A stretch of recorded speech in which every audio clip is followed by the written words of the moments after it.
Last time on Woodback. My niece died because you went too far.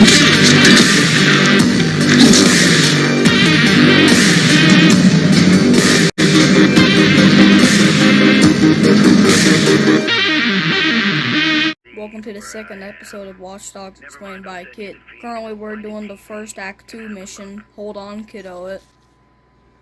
That's Nikki's house. Damien, What are you you fucking doing? son of a bitch. So the mission starts off with Aiden realizing that Damien's in Nikki's house. Problem is, where the hell is Nikki? Well, Aiden's curious at that, Damien just trash talks him. The real tragedy here is that somebody like you was surrounded by so many fragile things. It makes you fragile. After Aiden fucking wrecks Damien, he orders Damien to tell where Nikki is, and then Aiden gets a call about Nikki's whereabouts. Nikki, where are you? Nikki! Damien warns Aiden that if he keeps messing around, his sister is gonna be kinda dead as hell, not even gonna lie. So Aiden gets Damien out of his grasp, and not the friendliest of ways. Aiden asks where they are, but Damien says it's only Nikki and he has no idea where Jax is. And you also gotta kill a lot of fixers to get to Jax so they don't kidnap him as well. After you kill all the fixers, Aiden arrives into a train cart where he finds Jax sitting with his pad. Aiden asks him what the men said that were in the house. After a brief section of no talking, Jax writes down something. Racine. Aiden calls Jax's doctor, I think Yolanda Mendez, to meet up with them when they arrive. As soon as the train ride ends, Yolanda picks up Jackson. The next canon mission, Brandon docks Ctos Tower, doesn't really have anything notable in it because it's just a Ctos Tower. But there is this funny video that you can find by hacking it. In a romantic comedy, the elevator would break down and we'd fall in love. In a porn, we fuck like gorillas. If the elevator broke down, obviously. Come on, up top. No? Alright. Next mission is Breakable Things. You sneak into Racine's boat company or whatever it is. Then you hack a lock on a door, which that's apparently a thing now. And you try to look for clues for Nikki. Then Aiden checks the cameras, and then you can find Robert Racine on a call with, I think, Damien. He seems very worried and distressed while on the call, and then he runs into his truck and drives away, and then you, of course, kill him. Afterwards, Damien calls Aiden and tells him to not mess around with him, leading to a small argument. Talk. Right now, you're just wasting my time. You're the one who called. Next mission is Collateral. The mission starts off with Aiden running into his motel room, trying to track down an IP that Damien told him about. And I guess Damien sends him like a video file where you're supposed to find the IP from that or something, which the file is corrupted in. Clara walks in and Aiden thinks it's an intruder at first, so he points his gun at her. Clara calms him down and Aiden asks if she can get this file to open, but she says that the file's corrupted so she can't. Clara says she's not leaving until Aiden answers her question. What is all this stuff? Then Aiden tells her. He took her, Clara. He's using my sister as collateral. That's the name of the mission. As soon as Clara says she's gonna head out, Aiden hears some hostiles pull up, so Aiden gets Clara to the back of the room. I actually don't know what Aiden does this for, but Aiden apparently has to detonate the entire motel room and get Clara to grab the drive so they can leave. Clara and Aiden run to the front of the motel room. As Aiden takes cover to detonate the front half of the motel room, Clara gets grabbed by an intruder. Aiden takes a shot and fatally shoots the intruder. Afterwards, you have to escort Clara to her car. God, who are you? The man who just saved your life, now pay up. Next mission is called One Foot in the Grave. Aiden calls Clara and tells that they can meet in Hobo Town. Nice name you got there, Ubisoft. As Aiden arrives to Hobo Town, Claire approaches him and tells him that someone got into his DedSec or CTOS hack. I don't know much about this. Aiden said he didn't give anyone the hack or anything, and then Aiden makes a pretty good point. That's not really his priority. His sister's gone, and his motel room burnt down. Clara then says she knows, and then tells him about the bunker, which is some urban legend. Says that it has undetected access to the entire city. Aiden hacks into a camera, and then he learns this. A man named Tobias Fruer has access to wherever the bunker is. And after Aiden mentioned that Tobias guy, Clara says, that he is either crazy or on drugs, or both. Claire leads Aiden to Tobias's shop, which is underground, and then after they look, they realize he isn't there. Aiden continues looking around and listens to some guy's conversation or something, and learns that Tobias is playing an illegal game of poker. How is poker illegal? I don't know. And then someone else picks up on the call and calls someone else and brags about how they have a lead on Tobias. Then they try to go to the poker game, so you have to kill them. So then you get to the poker game and you have to piss Tobias off when you get to the poker game, causing him to flip over the entire poker table, leading to a case. And then you confront Tobias. You have to calm talk him to give you the remote, and it turns out that Tobias is high as hell, so Claire was right about him being kinda high on something. One of the weirdest paragraphs I've ever said. The next mission is called A Blank Spot There-ish. The mission starts off with Aiden arriving to the bunker, but not going into it yet. And Claire calls him, asking about Tobias. Aiden says Tobias told him it was real, and after Claire drops an "I told you so," she says wait for her. And then Aiden says okay, and meanwhile they gotta do 3 generators. I didn't know we were playing Dead by Daylight. After you do that, you walk in and see Claire inside the bunker. It appears that she is trying to hack it. Is this a French swear word? I don't know. It appears that they got there first because Claire says that Bloom took most of the hardware. The pro is that this place is supposedly untraceable and unhackable. Yet here we are about the hacking. If you smart mouth me one more Next, Aiden asks if Claire can track an IP for him, because it's supposedly a lead for something. She does, and it leads to Rossi Fremont, which I think is Watch Dogs' version of Cabrini Green, which in this game are where the black viceroys are hanging out. Aiden spots some surveillance and asks Claire if she can hack into it from there, and she says no, because they're way too off the grid. This is bizarre. And then Aiden says he'll try to connect from the source. Next mission is a Ctos Tower mission, and you know I don't do that, so we're skipping. Next mission is Jury Rigged, which is technically a Ctos Tower kind of mission, but instead you can actually cause a big bloodbath. So basically it goes as you gotta find 3 security terminals. You gotta stable them, I think, to unlock the door to the Ctos Tower. And then there's just something I just really want to say that I saw on the wiki. The player has full freedom to take a stealth approach or cause a gangland massacre. The next mission is Grandma's Bulldog. The mission starts off with Aiden walking in to Claire leaving. Claire says no one asked her to stay, but then Aiden blocks that with no one asked you to leave. You'll need to do better than that. You know, I never think I'd say this about Aiden and Claire talking to each other, but I feel like I'm watching a mother discipline her child. This time Aiden does not do a sorry ass, I need your help, please stay here. But to be honest, I don't know why Claire expects something formal out of a hacker. I don't even know why she expects something formal when she's a hacker. So Aiden suggests that she can stay here and they both work as a duo. Like a team. Sure, like a team. Not used to being a team. Well, technically, you'd be a duo because you're only 2 people and a team is like 3 or more. Was that so hard? Yellow tape around his body. You know what, at this point, I don't even know who hits on each other more.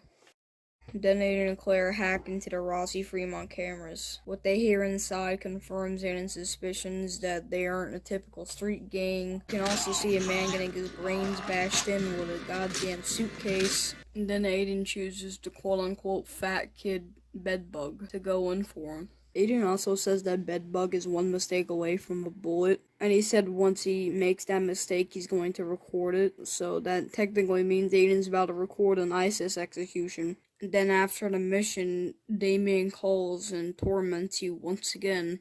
Next mission is not a job for Tyrone. The mission starts off with Aiden arriving in Bedbug's neighborhood and hacking inside Bedbug's house.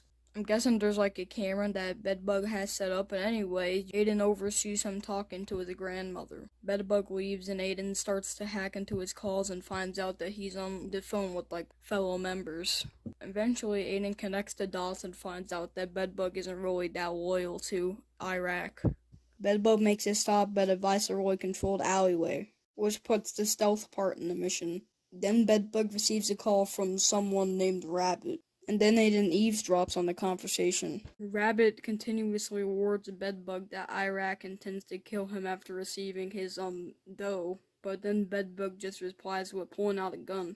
Then you virtually burst a pipe and help Rabbit to escape, and then flee the area. Next mission is Uninvited. The mission starts off with Aiden walking towards an ice cream truck that Jordy was supposedly in. Jordy opens the ice cream truck's shutter and Aiden's disgusted by the smell, so he comes in the back. After Aiden arrives in the back, he sees two bodies, both of them with gunshots in their head. Aiden asks Jordy where the explosives are, and I'm guessing Aiden thought when he said this, Yeah, let me round up the boys and I'll meet you there. he was referring to the bombs. And I would have said I was bringing the girls. But I brought that too. Jordy says he needs help with bringing these guys into a gangland shooting of some sorts. Wait a minute. Aiden tells Jordy to give him some of the explosives, and while he's doing it, he hits us with one of his classic campfire stories. These two nutsacks are some unfinished business from a Gabonese job. You should have seen the way that they tried to take me out. I am driving this beast of a muscle car right out of the 70s. You know when an automobile accident was still called a fucking car crash? Let's go. Yeah, so these geniuses here think they're gonna ram me off the road with some plastic, eco-friendly shitbug. It just makes this weird ping and bounces off into a parked van. Here, hold that. Great. Thanks. So these two idiots are sitting in their car moaning and whining. They're all fucked up. I don't know whether to laugh at them or scream at them. Finally, I just pulled out my 45 and slammed the rounds into their fat faces. Then Jordy shows Aiden the types of bombs he brought, which Aiden is surprisingly surprised about. This is what I have for you. It's a sticky bomb. See? It sticks. Cool, huh? Then Jordy dips out after he suggests a practice round for Aiden on the sticky bombs. It's like a practice round. What do you think, fellas? Practice round? Jordy, I don't need a practice round. No, just let me get a little clearer. Jordy! Fuck. Then you gotta go to a warehouse and watch footage of the black viceroys doing something. Then Jordy calls you and you have to prepare an ambush for something. Then you kill them all, and then you call Bedbug and tell him that all of his friends are dead. Then you gotta kill the remaining viceroy. Aiden goes to the face fountain where Bedbug is. He listens in on a conversation before it ends, and then he gives Bedbug an anonymous call before, playing a video of Viceroy stuff. Then Aiden calls Bedbug again and says he's gonna be his eyes and ears. So apparently Aiden's telling color up in this bitch. Next mission is Breadcrumbs. There's no cutscenes I can use as sort of filler, so I'm just gonna speedrun reading the plot off of the wiki. After tracking Quinn's guest list, Aiden finds out the briefcase is in a place with the club goons. They begin an old-school briefcase swap in an attempt to fool the CTOS detection algorithms. The swap ends with the briefcase being thrown to a club-operated Molenberg 45. Aiden tracks the boat by motorcycle to a marina owned by the Chicago South Club. After killing or evading all marina guards, Aiden takes photos of the guest list inside the briefcase and escapes from the marina. Then Clara calls and says she found a name that Aiden can disguise himself with. Nicholas Crispin, the world-renowned and infamous woman brutalizer and killer and cannibal. The next mission is Stare into the Abyss, which is the first mission of what I'll call the Human Trafficking Ring chapter. In this mission, you track down Nicholas Crispin. Currently, he brought his gay-looking ass to a car dealership, and you know where to go. You kill him, you steal his identity, and now you have the reputation of a public menace. Aiden locks his new identity into the Infinite 92 Club, where he needs to find some girl named Poppy. Lucky for them, they have a dish called the Poppy Special, cause apparently she's a sex worker or something. I don't like that. The bouncer or something leads him to the back of the club where the Poppy Special is waiting. Leading to why this game's rated M for nudity. You come into the room and witness Poppy on a table with handcuffs and basically stuff that I guess are Nicholas's kinks. Poppy, thinking this is Nicholas, swipes her knife at Aiden, but my guy Aiden has some extremely good reflexes in fucking WWE. Mr. Crispin, is everything to your liking? You interrupt me again and you're next. Aiden says that he's not gonna hurt her and he's gonna help her. The helping part I believe, but I'm not so sure about the not hurting thing. No lightning? They said you were a monster. You're not Crispin, are you? My name is Pierce. James Bond. Next mission is a risky bid. You walk into the auction at Brandon Docks with an invite. They confiscate your weapon, and then you walk through the hallway where you see a whole bunch of women in not so good conditions. Basically, if you played the mission, then you know what I mean. After you go through the hallway, you walk up onto a catwalk where you see Iraq and Lucky Quinn talking. Aiden pretends to hit Iraq, even though if you see that face, it doesn't really look like a hit. And then he scans some tag Iraq has, I'm guessing from like the military he's been in, because apparently he's been in the military, and apologizes. And then Lucky Quinn starts talking with you.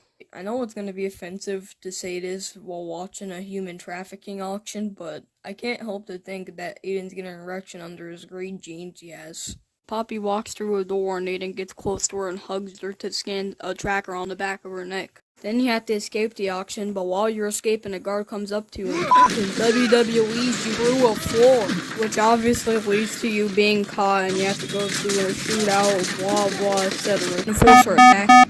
This marks the end of the human trafficking ring chapter. Next mission is role model. You get a call from Yolanda of Hold On Kiddo saying that Jackson has gone missing. Aiden suggests that he went to go searching for Nikki as he is a lot like Aiden. Aiden tracks Jackson's tablet and finds out that he is in a restaurant owned by the Chicago South Club.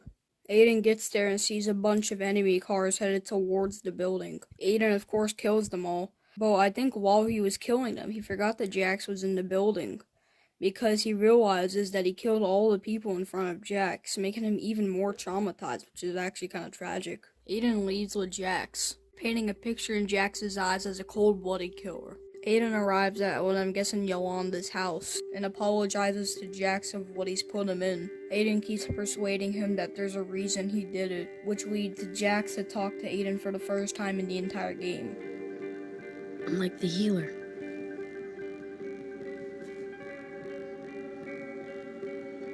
Yeah, you're just like that.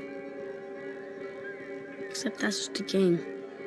Yolanda comes outside and brings Jax in and warns Aiden if she doesn't hear from Nikki, then she's gonna call the police.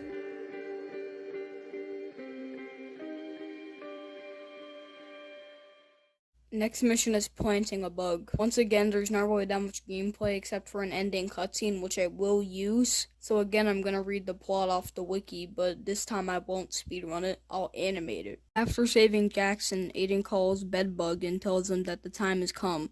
Then, Aiden goes to the Unicorn and Dragon pub and leaves an audio recorder for Bedbug to take it. Then, Aiden infiltrates the Rossi Fremont building complex and hacks the cameras of the building. Aiden tells Bedbug where to go by the cameras to make Bedbug go to the servers. While in the server room, Bedbug realizes he's been compromised, and out of fear, he barricades the door with a table. But then that easily gets ended. Bedbug tries to reason with Iraq, but that doesn't work. What it look like to you? Cause it looked like a supersized fucking betrayal to me. They actually hold Bedbug out the window and realize that he has a camera in his body before presumably dropping him and killing him. The last thing we actually hear of him is him begging for his life, as that's overrun by static in the loading screen. Then Aiden has to escape some viceroys, and then later on, after he escapes, calls Claire and asks her if she found something. It looks like his computer is full of blackmail on everybody. Just listen to these full names. Police Chief Sexton. Oh yeah, also Bedbug survived. Next mission is way off the grid, and it's bizarre. Since Bedbug failed getting into the files, cause he almost got through out of the building, Aiden goes to the bunker and decides to try to break in himself. Claire thinks this idea is crazy because the files are encrypted and she can't decrypt them. They have a small argument before they figure out what they can do. They can find someone that can decrypt them, and Claire found just a person. Wow. Raymond Kenny. Yep, Raymond Kenny, the person who invented file encryption. The problem is, he's been way off the grid, so they need to track him down. Eventually they do track him, and it leads to a half-demolished building according to the wiki. And then you gotta fend off some fixers who also find him, and then bam, you gotta escape the police. I don't know, just normal hacker stuff, man.